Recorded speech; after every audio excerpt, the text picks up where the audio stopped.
evening and welcome to the December 7th meeting of the Window Town Board. Please rise for the invocation of pledge of allegiance. Please join me in prayer. Dear Lord, we come to you today asking for your guidance, wisdom, and support as we begin this meeting. Help us to engage in meaningful discussion, allow us to grow closer as a group, and nurture the bonds of our community. Fill us with your grace as we make decisions that might affect other residents, and continue to remind us that what we do here today and what we accomplish is in the pursuit of the greater good for our community. We ask this in your name. Amen. I pledge allegiance to the flag of the United States of America and to the republic for which it stands, one nation, under God, indivisible, with liberty and justice for all. Please call the roll. Councilman Martin? Here. Councilman Pittavani? Here. Councilman Bullock? Here. Councilman Worsbowski? Here. Supervisor Kessler? Here. The agenda is up front. We have a fairly busy meeting tonight. We do have a presentation tonight on a proposed plan unit development, which would be item number 6. We also have a presentation from our LDC, our Local Development Corporation, which we'll insert into 6.5. So it'll be after 6 and before 7, if that's okay. And we are going to table item number 14, resolution approving monthly departmental reports for October 2016, to give everybody time to have read those, so we're not come in at a time for all to read. So with that, we'll start with our town council reports. I'll start on my left with Councilman Bullock. Mr. Supervisor, the bridge was hit again last night. I mean, it's a daily occurrence, and it's apparent that DOT doesn't want to spend any money, and the railroad doesn't want to spend any money, but we have to figure out something, because not only is it inconvenience, but every time that bridge gets hit, then you got to call like 4 different jurisdictions to come in and inspect and figure out what's going on. So I think it's created, the situation's created where we have to figure out something. I don't know what it is, but we have to figure something out. I'll update you on the conversation with DOT on my report. We did have a good conversation today on that. Anything else? Councilman Worsbowski. As everybody knows, we've had snow the last few days. We're still trying to get through the leaves, but it's going to be difficult because now they're wet and heavy. So just be patient if you want to check the website, www.townlenville, and just check and see if they're going to your neighborhood. It's all weather dependent, of course. You guys are working really hard, and they're facing some challenges with the weather we've had over the last several days. So I just ask the residents to be patient and do the best they can. And I think it's a good time to point out, I was also going to talk about that in my report, that I'm getting a lot of calls about, oh, the leaves aren't being picked up in a timely manner this year, and we have to realize the leaves did not finish falling until late October or even early November. We didn't start the leaf pickup program until November 1st. Remember, when I was first elected on this board, we were finishing on Halloween. So I don't know, I'm not going to say anything about global warming or not, or what's going on with it, but this year we had a very late year with leaves being dropped. And they're doing a very good job. They've only been on it for about 30 days town-wide. That's not bad progress that they made. So people just have to just be aware of that. We're committed to finishing the program, weather dependent. We think we can do it, but it was a very late year. Very late year. Councilman Martin. Nothing to report. Councilman Pittavani. No report. Excellent. We'll move on to privilege of the floor. We have Dick signed up, but I think we'll put you on the presentation at 6.5. Okay. That's okay after the planned unit development. Anyone else wish to speak at privilege of the floor? On any item? Privilege of the floor going once, going twice. Privilege of the floor is now closed. We'll move to item number 6, the presentation of our proposed plan unit development. And I think Luigi from ABD is here for the presentation. Luigi, how do you pronounce your last name? Palashi. Okay, Palashi. Thank you. I should know that by now. I'm bad at names. I don't even pronounce my own correctly.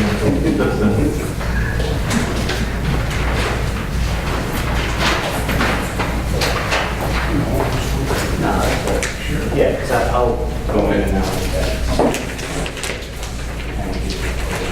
Is this a good spot? Yeah. Like everybody can see it, we kind of in the way here.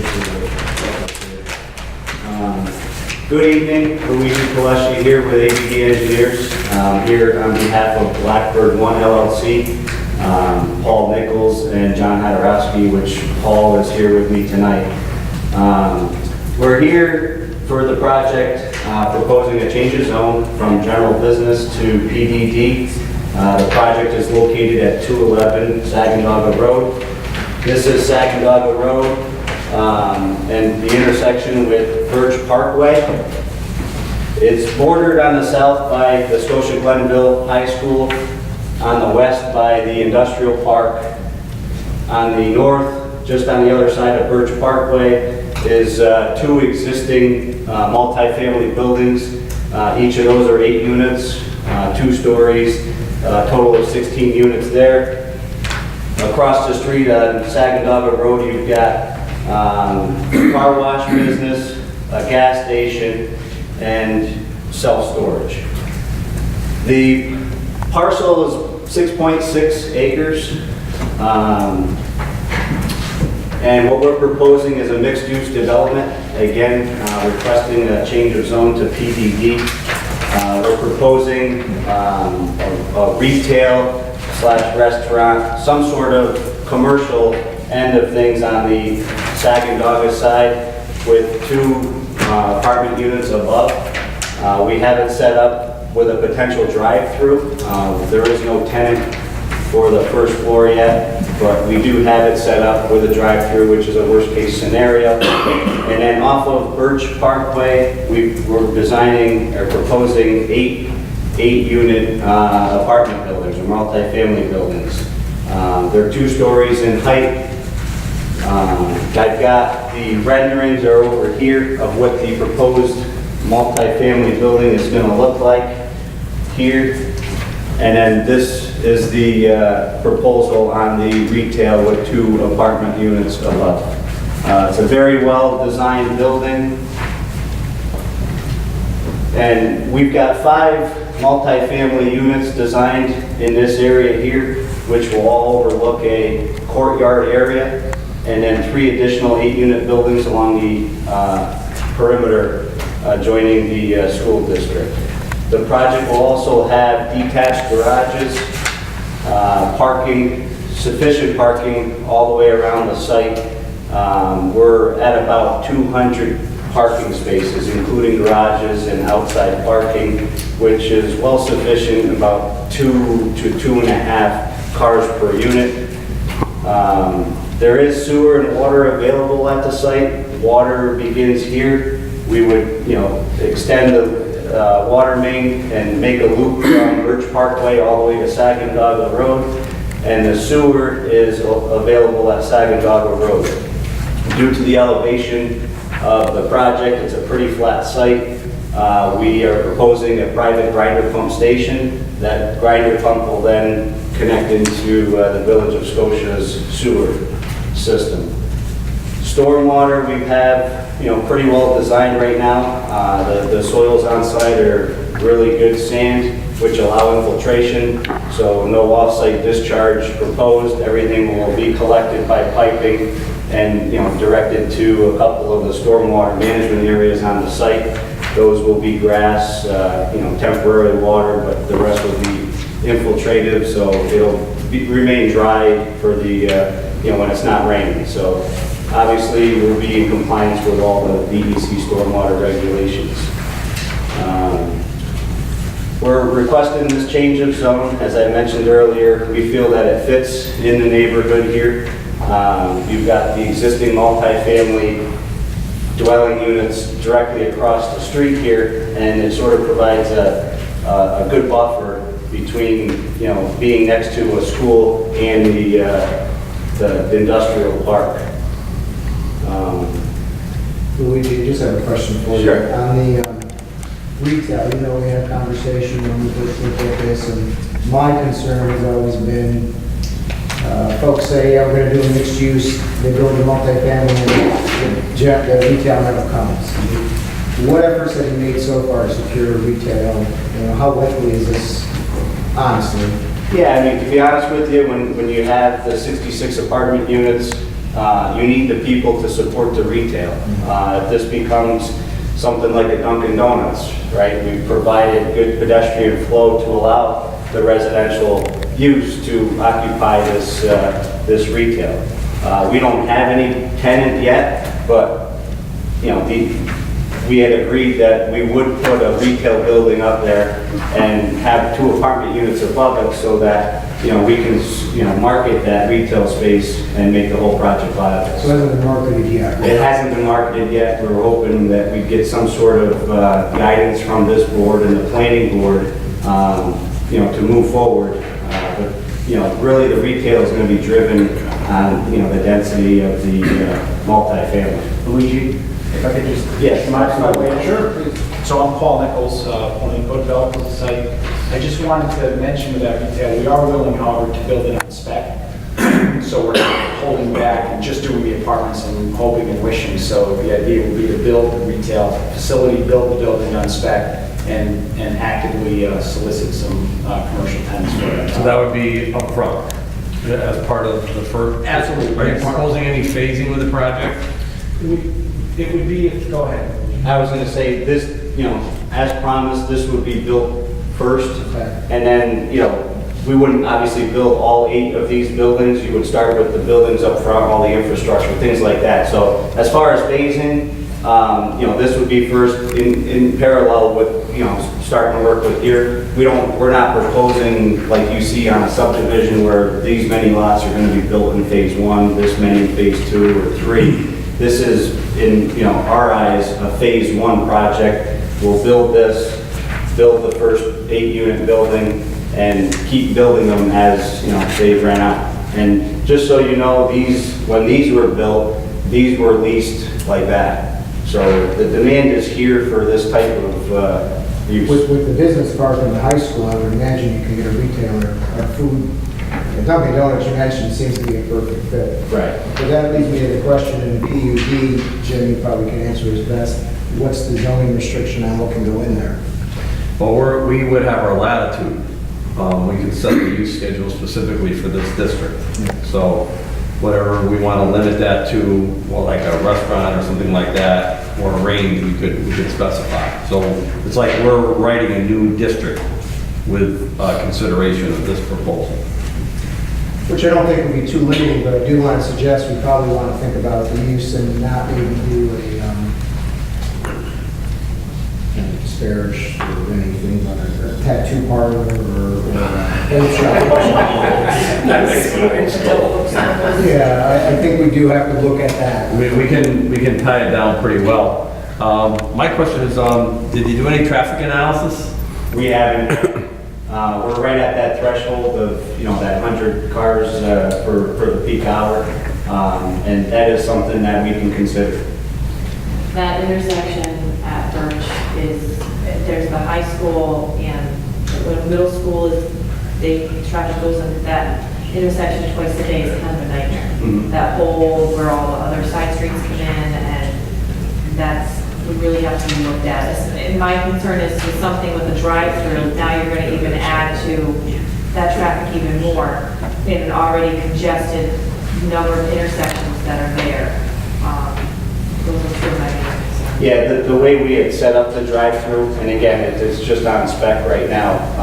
The cars exiting the drive-through, we have it as a right only. So we are limiting the access in and out to this, you know, full access and then a right out. And that's something we'd have to work with DOT anyway. So that's what I'm going to be looking for is one board member. I want to see the, you know, sign off on DOT or from DOT on this card, any action must. That road back on the school property is closed off, correct? So it's back to the business park? Yeah.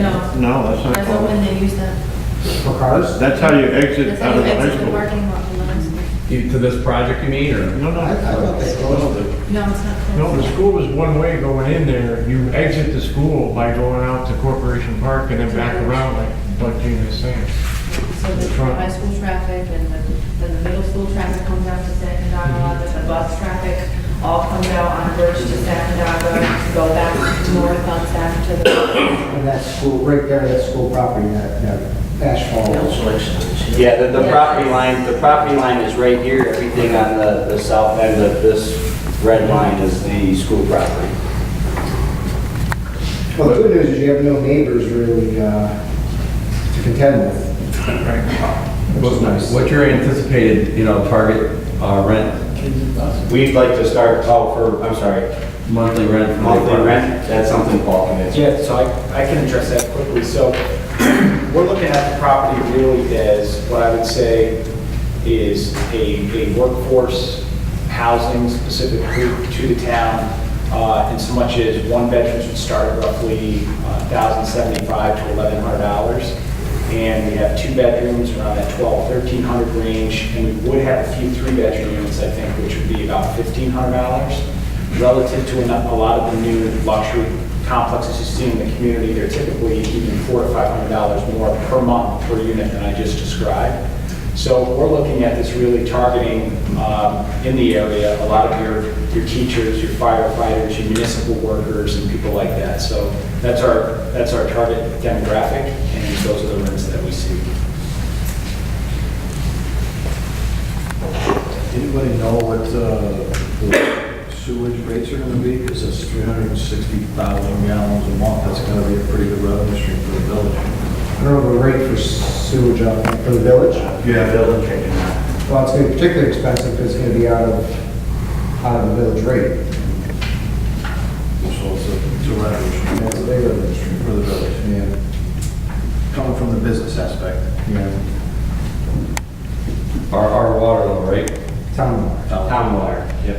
District 2, I believe. Any other questions, comments? The question before the board tonight is not so much an approval or anything more than giving the applicant a sense, giving the staff a sense, and letting us know if it's something we want to move on to the planning board. I believe this would go, if the board was generally, favorable is not the right word, but certainly comfortable with it proceeding to the planning board, then it would come back to us as a recommendation for a zone change if they reviewed it and didn't have any problem. So tonight's purpose is really just to let the applicant know if as a majority of the board is willing to have the comfort level for this to be referred to the planning board, to move it through the process. If the board's not comfortable with that, here. You don't have to answer that tonight if you're not prepared. We can always give an answer over the next couple of days if we let the board think about it, but we'll leave it as an open question. Well, here's where I'm at. We're getting inundated as a town board with projects all over. And, zoning change is a very sensitive issue, and I think it's a reality we have to deal with, but it has to be selective and it has to fit with the character of the neighborhood. This here is unlike a lot of the ones that are in front of us, as it's not really going to impact any residential neighborhood. So, I like it. I'll just leave it at that. I'm comfortable with, not, like you said, not necessarily an approval, but just saying that I think it merits more investigation, and I feel like the Planning and Zoning Commission will do a thorough job with the questions that we raise here. They generally do a good job, so I'm comfortable with allowing it to move forward with planning and zoning. Yeah. Any archaeology or any concern, any cause for concern there? Just some hardware from the 40s. Didn't come up on any of the mapping or anything like that? I mean, I'm comfortable with moving forward. I think it's good use for the property and the proximity, as Councilman mentioned, proximity makes a lot of sense. I do have my concerns about the amount of multifamily we're seeing come into the town, and we have actually prevented quite a bit of it. But it seems like for this property, it's probably the best use that we've seen. One of the better locations that we've seen. Yeah. I guess from my standpoint, like I said, I want to see the traffic analysis. And I'd also like to see some provision, make sure that you're giving proper pedestrian connectivity to the rest of the village. I'd like to see how that happens. And I'd also like to see the recommendations from our planning board. But from my standpoint, given where we're at, you know, I have no problem sending it on to the planning board. I will want that DOT letter though, so. Yeah, I mean, as this project advances, you know, we can't even pull a building permit without a DOT curb cut permit. They're gonna be. Well, I need for it to go through seeker. Yes, I exactly. don't wanna see that. Right. I'm on board too with sending it to the planning board. I'm comfortable with that. Kevin, do you have anything from a staff point of view? Next question? No, just in terms of land use, you're not going to be expanding the industrial land, you're not going to get single family. So multifamily is a pretty decent transitional use in this area. And it's a pretty good pocket that they found. Any questions for us? I mean, I guess what we'll do is we'll send the referral on to the planning board, get it in front of them as quickly as whatever the next meeting is. Does that supposed to be agenda meeting? Yeah, it could be in January, depending on how quickly they get material. So we wouldn't be going to Monday, I think they have a meeting Monday, correct? We wouldn't be on that agenda. No, that's what I said. Okay. Anything you can do to further pin down from a market perspective, you know, a viable, you know, retail, commercial, you know, restaurant use, so we can frame in the use schedule for that retail building between now and the time this bounces back to us. I'd like to, anything you can do with it would be appreciated. Anything else? Thank you very much. Thank you. Appreciate you being here tonight. Thank you. Enjoy the holidays. Yes. You got to see January, probably. You've seen, Yes.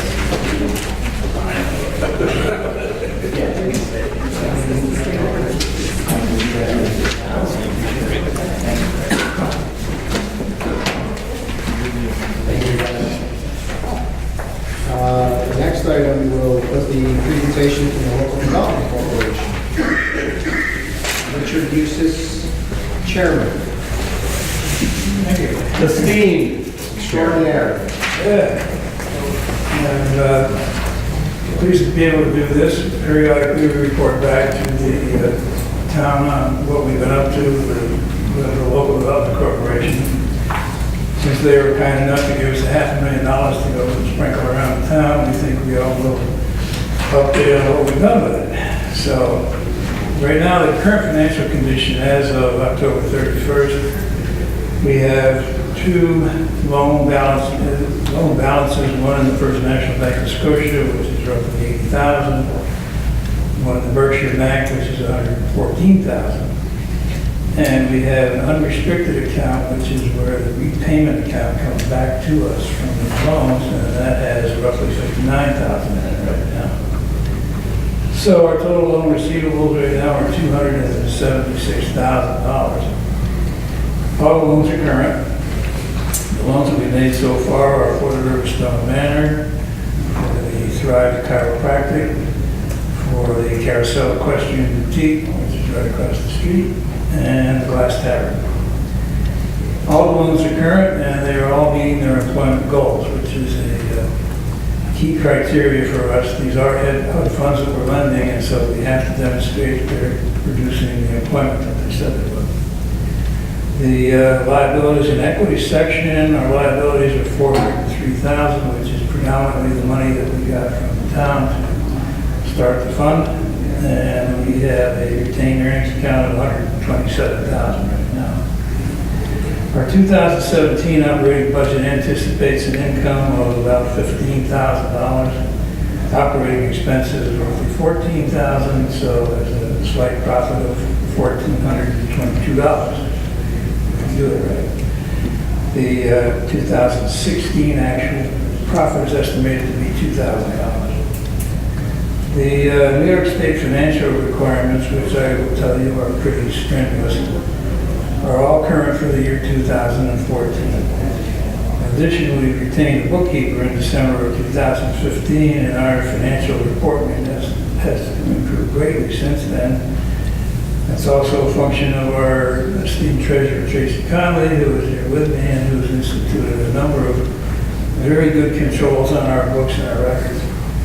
And we are now actually maintaining our books on an accrual basis, which definitely improves the quality of the reporting. During 2014, we issued an RFP for the audit and accounting services contract. 2 responses were received. One was Brian Grulia, who was our current audit firm, and the other one was with the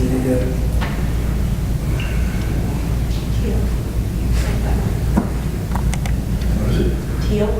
Yeah, Teal Becker, Chigamonte, right.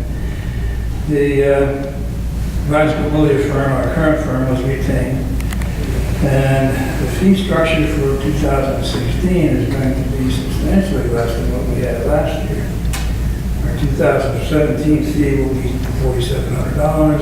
2016 was $6,200. Primary reason for the difference is that we had to reconcile a number of bank and expense records, which generated a fair amount of hours, and a lot of that is going to be eliminated this year because of the controls that we have in place now. The 2015 audit stated that the financial statements fairly represented the finished financial position of the LLC. The liability insurance package was also rebid, and the contract was awarded to Selective Insurance with no increase in premium. The current rates are for our general liability and crime, $1,192. Directors and officers liability, $1,293. This rate will remain in effect for the next 2 years. At our annual meeting on November 1st, we had board nominations, and the board nominations and positions were accepted as follows. Chairperson, Richard Eustace. Yeah, they snagged me again. Vice Chair, Scott Oswald. Treasurer, Tracy Conley. And our Secretary, Brian Nisley. An open position was created by the resignation of our director, David Kramer, resulting from his relocation to Saratoga. And to be a director, you have to be a resident of the town of Glenville. An offer's been extended, and will be approved at the December meeting. The second page of this.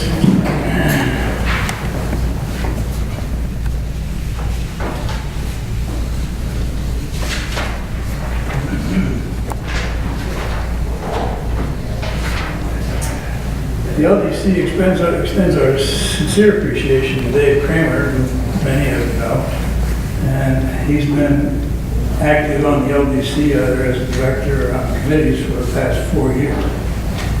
The LDC is extremely fortunate to have the support of this dedicated group of volunteers. Their contribution and the hours that they give this community are invaluable, and it is all volunteer.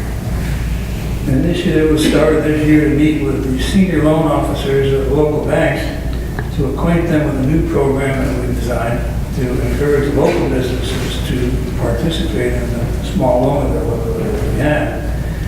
The application process has been streamlined to simplify the information required for a loan applicant to be considered. The existing application form, which will be maintained, fairly thorough. I mean, there's a lot of financial information, there's a lot of questioning about the business and this and that. And we thought that the businesses were not coming forward because the application process was so extensive.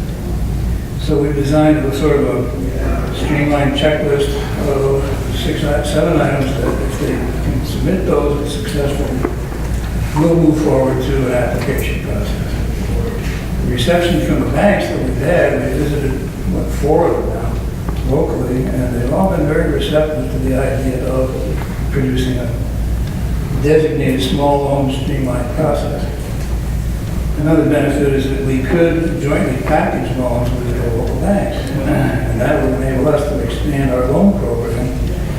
And the challenge yet remains finding candidates who can meet the HUD lending requirements. As I said, employment is a key criteria as well as the financial ability of the project.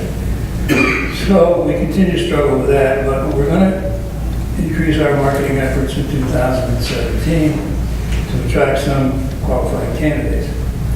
We're especially seeking candidates whose Plans may qualify, but are apprehensive about using traditional commercial banking for any number of reasons. They have to disclose a fair amount of information that some of them, who are reluctant to do. So, we have a number of activities planned for 2017 that will improve our presence in the community, and we'll be updating our website periodically as we move forward. Our website now has been officially adopted by the LDC, and it's available at www.glenvilleldc.org. So, thanks for the opportunity to present this, and we will print this report on the website. Thank you. Any questions for Dick? No hard ones. No hurry.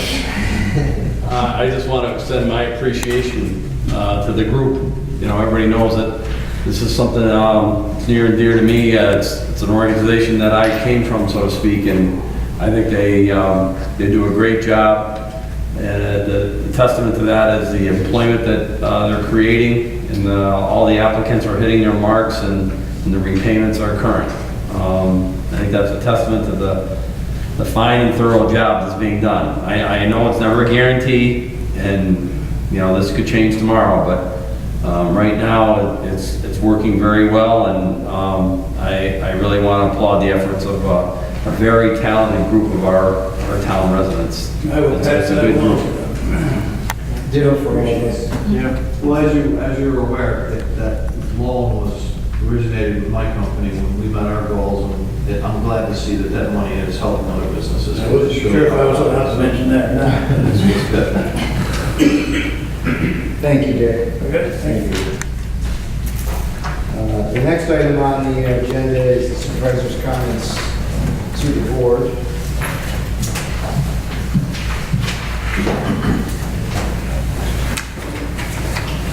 And I just have a few. As I mentioned, Al, I had a chance to talk to DOT again this morning, and I woke up and learned that another truck hit the bridge. I just couldn't believe it. And we talked about options before we have as well. And DOT feels, and I don't necessarily disagree, that they've done a lot on the signage. There's 4 signs before you hit the bridge, and the pavement is painted with low bridge warning. So there's a lot there. Can you add maybe a neon sign on the bridge? Can you add flashing lights, perhaps? And I think they're willing to look at that. We talked about, first of all, I've gotten so many calls and suggestions from residents, and every one of them has to do with a bar that you hit before you hit the bridge to warn you you're going to hit the bridge. DOT has indicated that those are grossly ineffective, not effective in stopping. Very often what will happen is the truck will hit the PVC thing hanging, because it can't damage the truck or else now DOT's liable. So it's just meant to kind of let you be aware you're hitting something, but it's so quiet that inside the cab, particularly if there's radio on or whatever noise, no one knows they hit it, and they hit the bridge anyway. That's what they're seeing in their research. They're looking at other systems with laser beams and telling the driver what's in front of them and all the clearance and everything, but that's millions of dollars each time they deploy that, so that's not very likely either. DOT's course of action, and he's going to keep me up to date on this, is they already reached out to the Truckers Association. Education is their course of action. They are not seeing, I think our police and our highway superintendent would agree, we're not seeing typically the large tractor trailer lines doing this. This isn't Old Dominion, this isn't the real professional companies doing this. It's more the mom and pop, the smaller, the independent truck driver who apparently is failing to use professional GPS, which is expensive, but professional GPS tells you the clearance of the bridge, tells you all the markings. They're using their phones, they're using Garmin, which we all use, that don't give you that information. So we're seeing it more in the mom and pops, the smaller lines, the people that rented a rider for the weekend to move something. And so he's going to focus his concentration on trying to educate that segment of the trucking community. So, the residents ought to know we're on it. The residents ought to know that we have the least control over it. This is DOT and this is the railroad company, and this is a problem they have to figure out. But the cost of raising that bridge, we all know, is prohibitive. It's not going to happen. And I know that as we grow town center, more trucks are coming out of Clifton Park off of 87, right down 146. Makes sense, but sadly, there's not a lot we can do more other than education. The Maple Ave Bridge, someone hitting that, I just don't fathom how someone can try to drive a truck through there. I'm afraid to drive my car through there in some ways, so. Well, some of us in the room with you, so are we. Yes. I think I'm gonna hit my mirrors. So we're on it. We do get a lot of calls and emails on it, but we're working on it. Update on the senior center grants. We're working with the dormitory authority to try to shake loose those funds. If you remember, Senator Farley granted us $220,000 toward a $220,000 project, which is pretty good. The seniors are on me to get that money flowing, and I'm on the dorm authority to get it flowing. I had a good conversation today with them as well, and they're looking for a few more things, and we're going to get those to them and then try to get that. We're really pushing to have this bid out and ground broke, hopefully in spring of 2017. That's the goal. I've had meetings now with every department head for the department assessments, where we sit down and talk about the department's challenges, the accomplishments in 2016, and the goals for 2017, which will be the basis for our strategic plan, which we'll be talking about. We'll probably do a little different this year because we have so much to get through on the comp plan during the work sessions. We won't spend probably a lot of time on the strategic plan going into the organizational meeting, but we'll email things around and get these things going maybe as quickly as we can to make sure we're ready for 2017. Time is going quickly, and work sessions are kind of booked up with comp plan stuff right now. Which brings me into, as you remember, next week we'll be reviewing the first 4 chapters of the comp plan. So if there's anything ahead of time you want to get out there for the folks to think about, please email us. If not, we'll start our review. I know the comp plan committee has been reviewing, I think they're through the first 4 chapters at least, if not more. And we'll be getting those comments as well.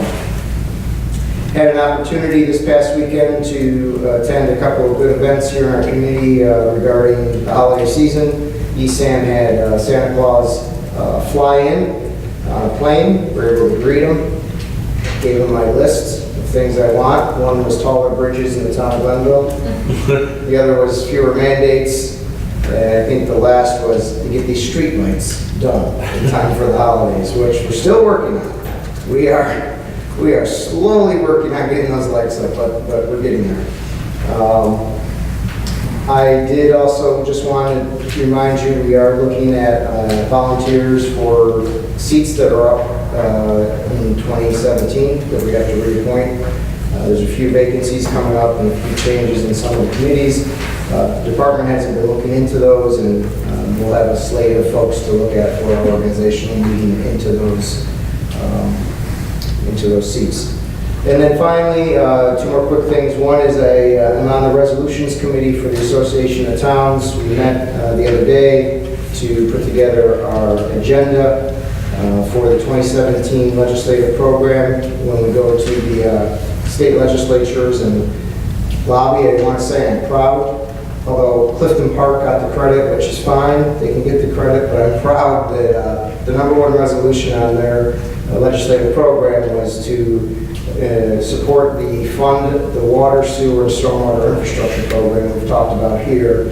I know Supervisor Barrett has also talked about it and has got it out there a little bit with the Summit in Tedisco, but it is an idea that came out of this body, and so we're going to move that forward. There's a variety of other things that we're going to do this year, again, as usual, and that includes increasing AIM funding, reducing unfunded mandates.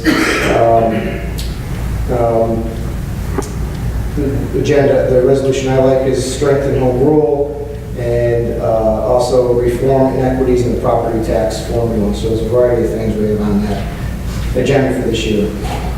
Lastly, as I think you all know, Jim, I don't know if you know, you're going to be doing a presentation with me on December 20th for the GPVA. and members of the GPVA here in this room at 7:30 a.m.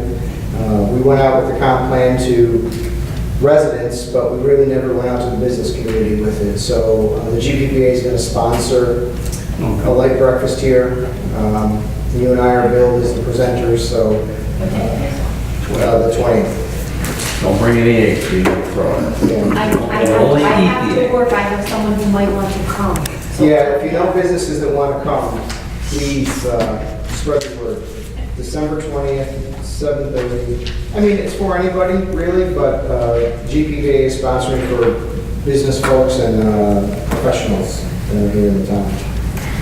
And that's all I have. Any questions or comments? Just not to preempt our dear governor, but I have it on good authority that the CFA announcements are going to be tomorrow. There.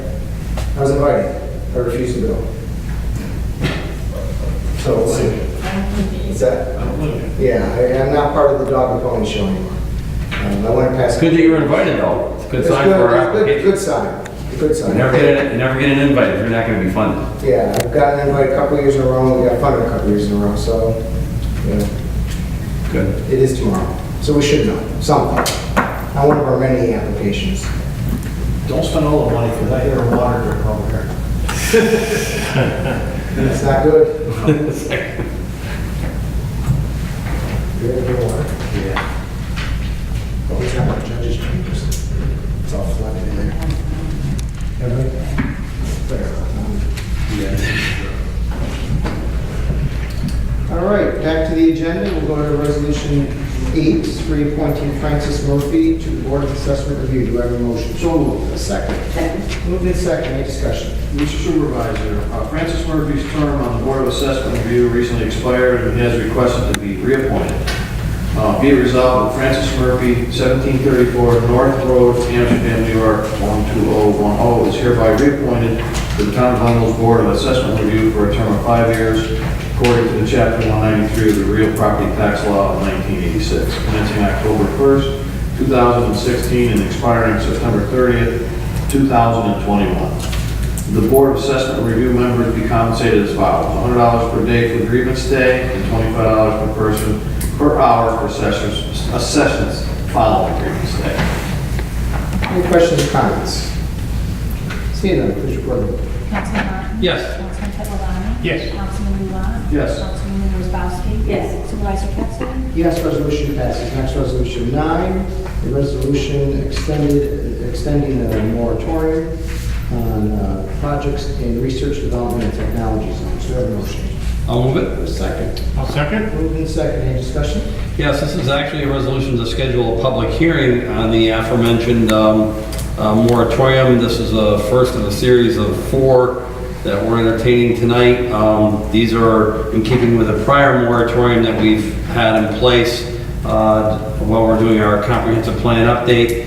I think, given that we're in a schedule now for the review of the draft plan, this should be the last time we have to consider reauthorization of these. But it is for setting the public hearing for December 21st at 7 p.m. here in this building. It is for permits for projects in the research and development zone requiring conditional use permits, namely things like pawn shop, thrift stores, secondhand dealers, vape shops, and massage parlors in the general business zone.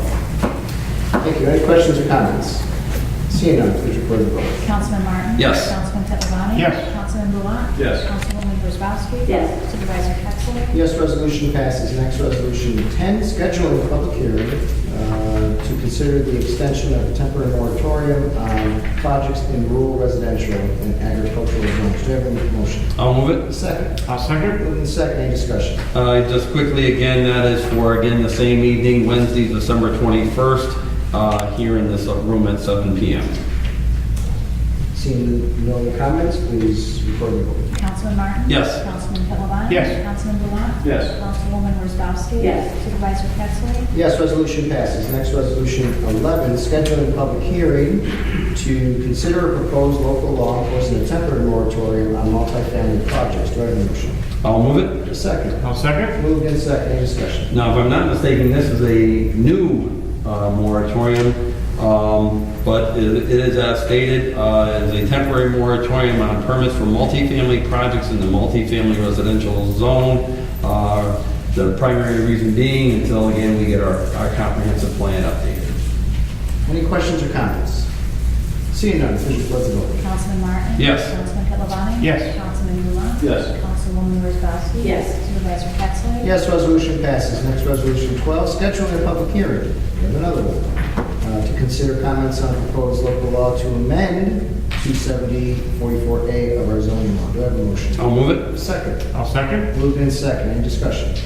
Yes, this is a public hearing that specific section deals with elimination of a reference to multifamily dwellings being permitted in the general business zoning district. This is something that we've been wanting to address for some time now. Again, this is just setting the public hearing for consideration of that change. Again, for December 21st, 7 p.m. here in this room. Any questions or comments? Seeing none, please record the vote. Councilman Martin? Yes. Councilman Pittlebaum? Yes. Councilman Yula? Yes. Councilwoman Wozzachowski? Yes. Supervisor Pettsley? Yes, resolution passes. Next, resolution 13, declaring light poles as surplus. Do I have a motion? So, Second. Second. Moved in second. Any discussion? Mr. Supervisor, this resolution, if approved by the board, would deal with 7 existing light poles that are being removed in connection with the town center lighting improvement project. The old quote-unquote used aluminum poles cannot be reused for the project since the new poles will be modern and decorative. In order to dispose of these, they must be declared surplus. So this resolution would declare that these 11 light poles are being removed from the town center as part of the lighting improvement project. They would be declared surplus, and the comptroller of the town of Glenville is authorized and instructed to dispose of these poles in a manner consistent with the town center will obtain the highest value for such poles. Gonna put them out front, Jason, put up. For sale. For sale. Any questions or comments? Seeing none, please report the vote. Councilman Martin? Yes. Councilman Pittlebaum? Yes. Councilman Yes. Councilwoman Wozzachowski? Yes. Supervisor Pettsley? Yes, resolution passes. Next one we are pulling is the monthly departmental reports. I do think we have to figure out a system that works for everybody, and I don't think we've gotten there yet. Should come from one person. And that's what I'm thinking, as opposed to an email from each individual department head to everybody. I don't know if we can do an email into you. I get them all. so- You get them all, and then maybe just email to the board so we know it's one source. Yeah, that might be the best thing, because I Yeah, clear found your some house, that yeah. Ellen didn't get this month, and then I had some from last month, but not this month. These are last month's release. Right, Yeah. but, so there's some that I can, The section 8 seems to be the biggest one for me, that I don't get for some. I don't think he sends them out. he does send them out again. Does he? You might get caught in spam or something like I that. look, I mean, I'm being proactive and looking through it all, and I'm getting He it. does, he does send them, so I have them. Now, it could be because he's sending it to the county level website, which I don't use. Could be a different. Yeah, Could be same for because me. it's a mix up there. So maybe he did. So with that, we'll go to new business. We'll have Councilman Luana. It's the silly season again and the holidays, and please lock your vehicles wherever you go. At night, in front of the grocery store, there's a rash out there, and you just save yourself a lot of aggravation if you lock your car. Thank you. Councilman Wozzachowski. I have nothing. Councilman Martin. Nothing. Councilman Pittlebaum.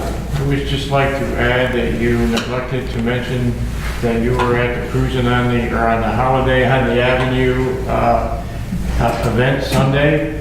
That is the 19th year that was put on in the Village of Scotia. The Scotia Village Special Events Committee does the holiday on the Avenue in December and the cruising on the Avenue car show in June.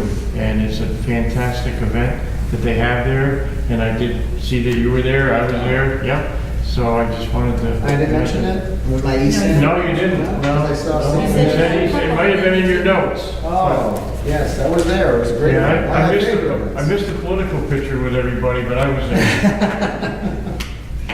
Very good. They didn't miss anything. It was a nice event. It was a nice event. I have no new business either, so we'll entertain a motion to adjourn. Someone. Second, also.